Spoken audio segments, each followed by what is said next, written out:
नमस्कार दोस्तों, स्वागत है आपका CSE द एजुकेशन रिवॉल्यूशन के यूट्यूब चैनल पर। तो सीरीज़ जैसी कि हमारी एक सीरीज़ चल रही है केंद्र सरकार की प्रमुख योजनाओं के बारे में हम जान रहे हैं, डिस्कशन करते हैं। तो सीरीज़ का लेक्चर नंबर 8 आज हम डिस्कशन करेंगे। उसमें मिनिस्ट्री है आज की हमारी आयुष मंत्रालय। तो इसकी प्रमुख योजनाओं के बारे में जानेंगे जो कि हमारे एग्ज़ाम से रिलेटेड होंगी। ठीक है, तो शुरू करते हैं आज का लेक्चर एक मोटिवेशनल कोट के साथ। दूर से हमें आगे के सभी रास्ते बंद नजर आते हैं, क्योंकि सफलता के रास्ते हमारे लिए तभी खुलते हैं जब उसके बिल्कुल करीब पहुंच जाते हैं। देखिए कितनी शानदार बात कही गई है। दूर से अगर देखा जाता है तो हमें लगता है कि सफलता कितनी दूर है, हमें नज़र ही नहीं आता कि हम पास हो जाएंगे। लेकिन देखा जाता है कभी कभी ऐसा होता है कि हम सफलता के बिल्कुल मुहाने पर पहुंच जाते हैं, दरवाज़ा खुलने ही वाला होता है तो और हम हार मान लेते हैं। लेकिन ऐसी कंडीशन में हमको हार नहीं माननी है, क्योंकि सफलता का दरवाज़ा एकदम वहीं जाके खुलता है जब हम उसके बिल्कुल नज़दीक पहुँच जाते हैं। ठीक है, तो हमेशा स्ट्रगल करते रहना है, सक्सेस को ध्यान में रखते हुए आगे बढ़ते रहना है। सफलता एक न एक दिन जरूर मिलेगी। तो पिछले लेक्चर में मैंने क्वेश्चन पूछा था, निम्नलिखित कथनों पर विचार करें। पहला कथन था नीली क्रांति 2.0 योजना वर्तमान में 100% केंद्र द्वारा वित्त पोषित योजना है। कहने का मतलब ये है, इसमें यह पूछा गया था कि एक सेंट्रल सेक्टर स्कीम है, ये बताया है इसने। दूसरा कह रहा है फिशरीज भारत की जीडीपी में लगभग 5% का और कृषि जीडीपी में 7% का योगदान करता है। ये दो कथन दिए गए थे, इसमें से गलत कथन पूछा था। इस छोटे से ट्रैप में बहुत सारे स्टूडेंट्स फंस गए थे। वो लोग जानते थे, उन्होंने बहुत अच्छा विश्लेषण भी किया उसका, लेकिन उन्होंने आंसर को गलत लगा दिया। उन्होंने ऑप्शन डी मार्क कर दिया बहुत सारे बच्चों ने, लेकिन आंसर इज सी। इसका आंसर सी है, क्योंकि दोनों ही कथन गलत हैं। पहला और दूसरा कथन दोनों गलत हैं, क्योंकि एक सेंट्रल स्पॉन्सर्ड स्कीम है और 1% जो वो होती है जीडीपी का लगभग 1% और कृषि जीडीपी का लगभग 5% फिशरीज में योगदान करती है फिशरीज हमारी। ठीक है, तो इस तरह के ट्रैप में नहीं फंसना है। सबसे पहले हम आज की मिनिस्ट्री के बारे में थोड़ा सा जान लेते हैं। आयुष मंत्रालय है क्या? तो देखा जाए तो आयुष मंत्रालय जो है एक एब्रीविएशन के तौर पे है, इसकी एक फुल फॉर्म है। छोटे छोटे एग्जाम में ये फुल फॉर्म ही हमें पूछ लिया जाता है कि आयुष की फुल फॉर्म क्या है, ऑप्शन दे दिया जाएगा। तो आयुष की फुल फॉर्म है आयुर्वेद, योगा एंड नेचुरोपैथी, यूनानी, सिद्ध एंड होम्योपैथी। इसकी जो फुल फॉर्म है उसको याद कर लीजिए। ठीक है, इसमें एक और याद रखने योग्य बात यह है कि इसकी जो मिनिस्टर होते हैं, जो मंत्री होते हैं, वो कैबिनेट मिनिस्टर नहीं होते, वो यूनियन मिनिस्टर नहीं होते। वो कौन होते हैं? वो होते हैं मिनिस्टर ऑफ स्टेट, जो राज्य मंत्री होते हैं, स्वतंत्र प्रभार जिन्हें दिया जाता है, उस तरह के मिनिस्टर इसके मंत्री होते हैं। ठीक है, ये ज़्यादातर मंत्रालय में एक कैबिनेट मिनिस्टर होते हैं, पूरा उसका प्रभार संभालते हैं, उसका देख रेख करते हैं, लेकिन इसके नहीं है। ये बहुत ही ध्यान रखने चीज़ बात है। कभी इस तरह के ट्रू फॉल्स में या इस तरह के ट्रैप में हमें कोई भी फंसा सकता है। ठीक है, तो इसके बारे में थोड़ा सा जान लिया हमने आयुष मिनिस्ट्री के बारे में। तो आगे बढ़ते हैं।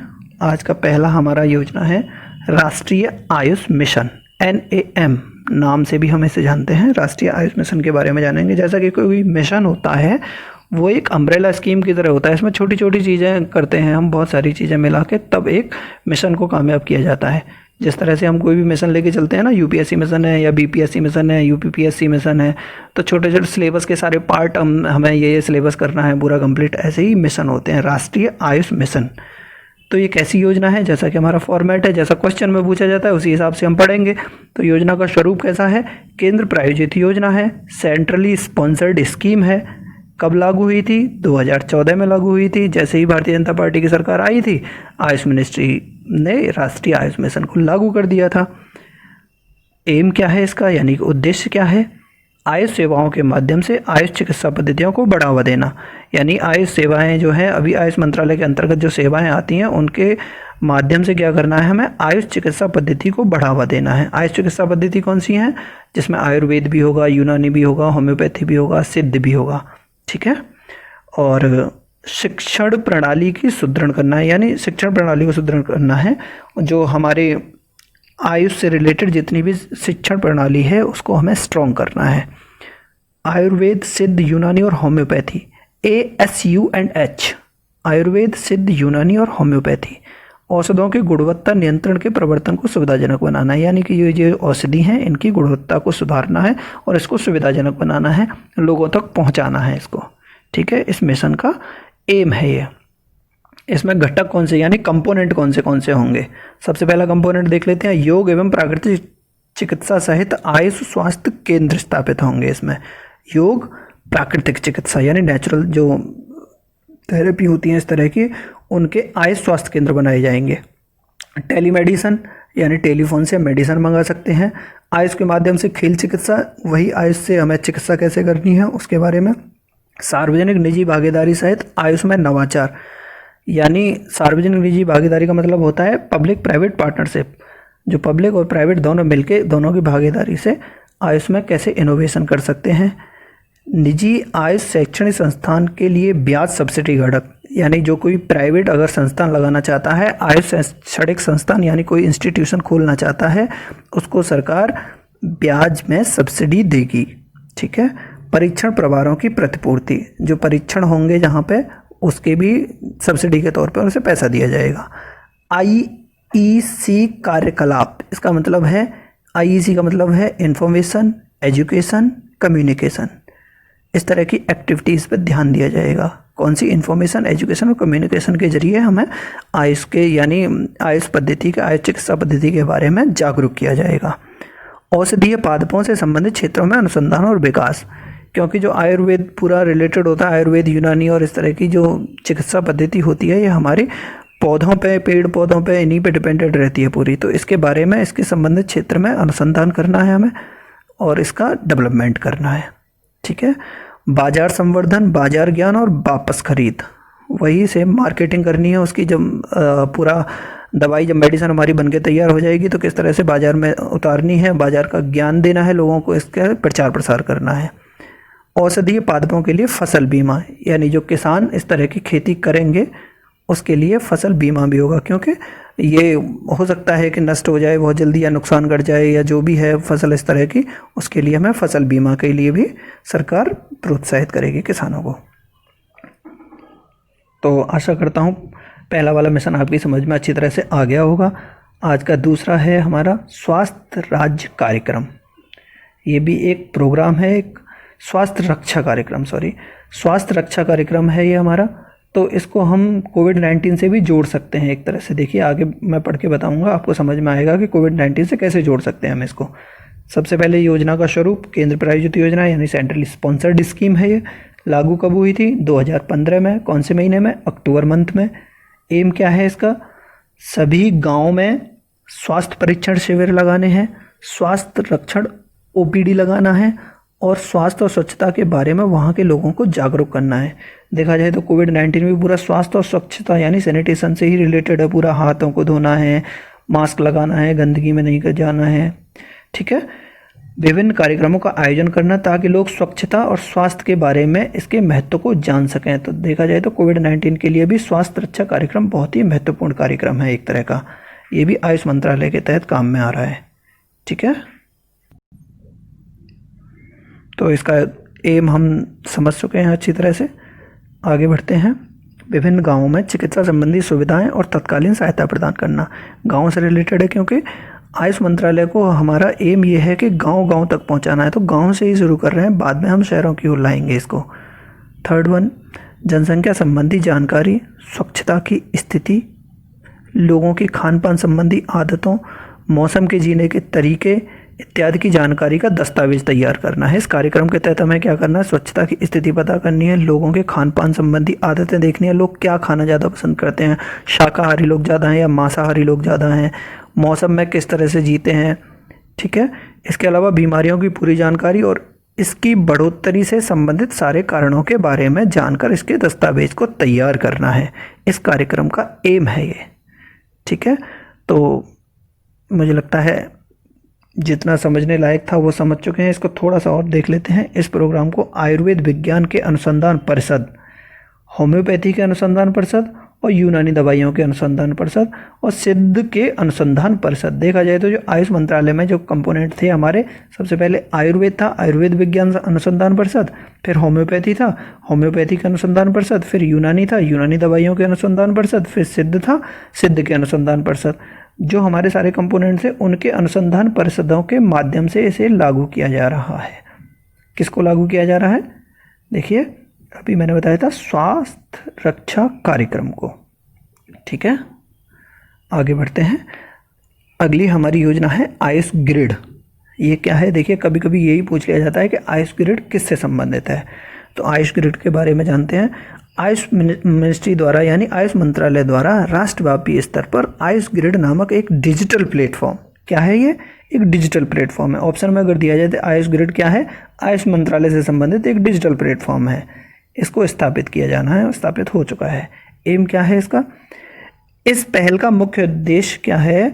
अस्पतालों एवं प्रयोगशालाओं सहित आयुष संबंधी सभी सुविधाओं को शुरू करने के साथ साथ स्वास्थ्य देखभाल और पारंपरिक प्रणाली को बढ़ावा देना है। कहने का मतलब ये है, इसका एम क्या है? जो हॉस्पिटल्स हैं और जो लेबोरेटरीज हैं, हमारी प्रयोगशाला हैं, उसमें आयुष संबंधी सुविधाएं, ठीक है, उसमें आयुष संबंधी सुविधाएं और वहाँ के स्वास्थ्य की देखभाल करना और पारंपरिक प्रणाली, जो पहले ज़्यादातर जब हमारी एलोपैथी नहीं थी तब हम आयुर्वेद या इन्हीं चीज़ों से हम इलाज करते थे, उसके बारे में पारंपरिक प्रणालियों को बढ़ावा देना है। ठीक है, इस आयुष ग्रिड का मतलब है एक डिजिटल प्लेटफॉर्म है। क्या होगा इसमें? देखिए, आयुष मंत्रालय द्वारा स्वास्थ्य सेवा और दवाओं को पारंपरिक प्रणाली के लिए देश भर में 12,500 आयुष केंद्र स्थापित करने का प्रस्ताव दिया है। यानी टोटल 12,500 आयुष केंद्र स्थापित होंगे। इससे क्या होगा? इसमें पारंपरिक प्रणाली, जो पारंपरिक जो हमारी चली आ रही है सदियों से, उस प्रणाली के बारे में उसकी खोज होगी, उसको बढ़ावा दिया जाएगा। कितने बनाए जाएंगे? 12,500 आयुष केंद्र खोले जाएंगे। वर्ष 2023-24 तक मौजूदा राज्य सरकार द्वारा आयुष औषधालयों और उप स्वास्थ्य केंद्रों के उन्नयन के लिए 12,500 आयुष स्वास्थ्य और कल्याण केंद्र स्थापित किए जाने का प्रस्ताव है। सेम वही कब तक करने हैं हमें? ये 2023-24 तक का हमारा लक्ष्य है। कितने करने हैं? 12,500 आयुष स्वास्थ्य केंद्र खोलने हैं। ठीक है, उसके बाद 5 वर्ष के लिए कितना वित्तीय आवंटन किया गया है, इसके बारे में ज़्यादा जानने की ज़रूरत नहीं है। अगर पढ़ना चाहते हो तो 3,399.35 करोड़ रुपए का इसका बजट आवंटित किया गया है 12,500 आयुष स्वास्थ्य केंद्र खोलने के लिए। ओके, ठीक है, आगे बढ़ते हैं। एक और पोर्टल हम देख लेते हैं, नमस्ते पोर्टल के बारे में। बस हमारे क्वेश्चन में यही पूछा जाएगा, नमस्ते पोर्टल किससे संबंधित है, या नमस्ते पोर्टल की फुल फॉर्म पूछ ली जाएगी। नमस्ते की भी फुल फॉर्म है, आयुष की भी फुल फॉर्म है। ठीक है, तो नमस्ते की फुल फॉर्म क्या है? National AYUSH morbidity and standardised terminologies electronic portal. ये एक पोर्टल है, ये कोई मोबाइल ऐप नहीं है और कुछ नहीं है, ये एक पोर्टल है। पोर्टल और ऐप में अंतर होता है। ठीक है, कभी पूछा जाए कि नमस्ते पोर्टल क्या है, नमस्ते बस नमस्ते दे दिया, पोर्टल नहीं दिया, नमस्ते क्या है, तो आप उसको धीरे धीरे समझेंगे तो वो बता दिया जाएगा। मोबाइल ऐप है, पोर्टल है, या वेबसाइट है, या कोई भी है, जैसे करके दे दिया जाए तो हमें पोर्टल पर निशान लगाना है। ओके, तो 17 अक्टूबर 2017 को ये लॉन्च किया गया था। एम क्या है इसका? आयुर्वेद, सिद्ध और यूनानी दवाओं के लिए शब्दावली और रुग्णता कोड का मानकीकरण। कहने का मतलब ये है, जो आयुर्वेद, सिद्ध और यूनानी दवाओं से संबंधित जितनी भी शब्दावली है, उसको इंटरनेशनल में किस तरह से उसका नाम दिया जाएगा। कोड होते हैं ना, सारी दवाओं के अलग अलग कोड होते हैं इनके, जिससे हमें अंतर्राष्ट्रीय पहचान मिलती है। नमस्ते पोर्टल पे हम इस तरह के कोड के बारे में जानेंगे, इसको मानकीकरण करना है हमें इसका। ठीक है, तो आज का क्वेश्चन ऑफ द डे है जो मैंने पढ़ाया है, उसी में से पूछा जाएगा। निम्नलिखित कथनों पर विचार करें। नमस्ते पोर्टल आयुष मंत्रालय के अधीन कार्य करता है। दूसरा कथन है, राष्ट्रीय आयुष मिशन एक केंद्रीय क्षेत्र योजना यानी सेंट्रल सेक्टर स्कीम है। गलत कथन का चयन करना है। ऑप्शन ए केवल एक, ऑप्शन बी केवल दो, ऑप्शन सी एक और दो दोनों, ऑप्शन डी ना तो एक ना ही दो। ठीक है, बहुत ध्यान से देखना है। आप लोग इसमें फंसते हैं, गलत पूछा है या सही पूछा है। देखिए, कल के मैं आंसर बताता हूँ आपको किस किसने एकदम सही दिया था। देखो, ये स्टूडेंट्स हैं, शिवानी दुबे हैं, इन्होंने बिल्कुल सही आंसर दिया था। मोनी कुमारी हैं, इन्होंने सही आंसर दिया था। उसके बाद राकेश रोशन हैं, इन्होंने बिल्कुल सही आंसर दिया था। नेहा राज हैं, इन्होंने सही आंसर दिया था। और ये वशिष्ठ मुनि हैं, इन्होंने भी बिल्कुल सही आंसर दिया है। राजकुमार हैं, इन्होंने सही दिया है। और मोनाजिर आलम हैं, इन्होंने भी बिल्कुल सही दिया है। ये रेगुलर स्टूडेंट हैं, इनमें से वो एकदम सही आंसर दिया है, इन्होंने सही पढ़ के सही आंसर दिया है। लेकिन देखिए, इन लोगों को बिल्कुल पता था, इन्होंने बहुत ही अच्छा विश्लेषण किया है, बहुत अच्छी पढ़ाई करी है, लेकिन छोटे से ट्रैप में ये फंस गए। देखिए, इसी तरह से हम एग्ज़ाम में गलती कराते हैं। पूछा गया है गलत और लगा रहे हैं हम सही। बिल्कुल सही बता रहे हैं, सब कुछ सही बता रहे हैं, डिस्क्रिप्शन सही दे रहे हैं, सब कुछ सब पता भी है हमको, लेकिन आंसर ऑप्शन बिल्कुल गलत लगा रहे हैं। देखिए ब्रजेश यादव ने वही ब्लंडर किया, वही गलती की। शालू धामा हैं, इन्होंने भी वही गलती की। प्रीति कुमारी, इन्होंने गलती की वही। आंचल हैं, इन्होंने भी सेम गलती की है। इस तरह की गलतियाँ हमें नहीं करनी है, ठीक है। इस लेक्चर का अगर PDF लेना है तो हमारा टेलीग्राम ग्रुप है आस्क CSE, उसको ज्वाइन करिए, उसमें आपको PDF मिल जाएगा इसका। बाकी हमारे चैनल को लाइक कीजिए, सब्सक्राइब कीजिए एंड शेयर कीजिए। अगर कोई भी मॉडिफिकेशन चाहते हैं, अगर कोई सुधार चाहते हैं, उसके बारे में मुझे बताइए, नीचे कमेंट बॉक्स में बता सकते हैं, ठीक है। तो आपका बहुत बहुत धन्यवाद, थैंक यू सो मच।